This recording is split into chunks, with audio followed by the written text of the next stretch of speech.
Hey everyone, I'm Jessica Delcourt for CNET here at CES 2014 in Las Vegas, where I'm taking a first look at the very large Samsung Galaxy Note Pro.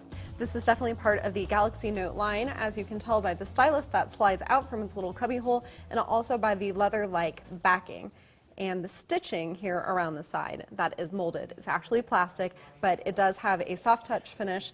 That's really important when you've got a device this big that you need to grab without it slipping between your fingers. This is definitely a two-handed device. The Galaxy Note Pro comes in black and white colors.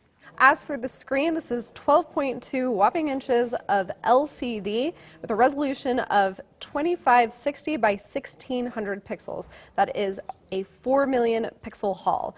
That's going to make it very bright and clear. However, the smaller versions of the Pro series that don't have styluses, the 10.1 and 8.4 inch screen versions, will have even sharper resolutions. One of the first things that you're going to notice is the brand new layout. Samsung is calling this the Magazine UX. So everything you saw before on previous notes is gone. Instead, you have this sort of three-tile home screen situation where it's divided into your personal screen, your productivity and working screen, and then your social networking screen. Everything is customizable. You can get rid of two of the screens if you really want to, but you've got to have at least one. Samsung has really tried to amp up productivity for this device and the other tablets on the Pro line. For example, you've got some office productivity apps, you've got the multitasking.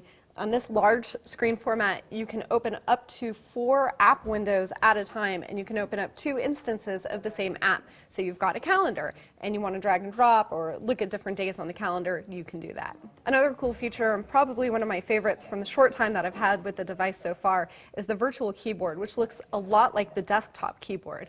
You've got tab and control buttons, you can use shortcuts, and there's a very, very slight bit of haptic feedback if you're the kind of person who likes to know when you've pressed a key.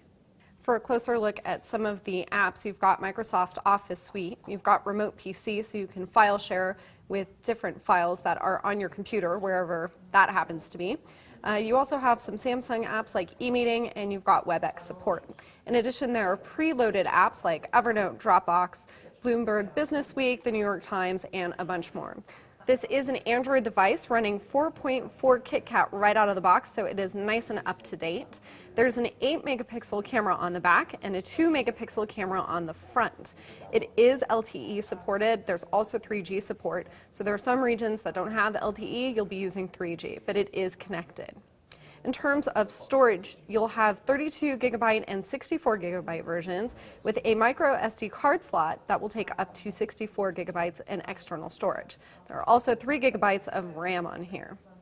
Underneath the hood, you've got a 2.3 gigahertz quad-core Qualcomm Snapdragon 800 processor, which again could vary by region.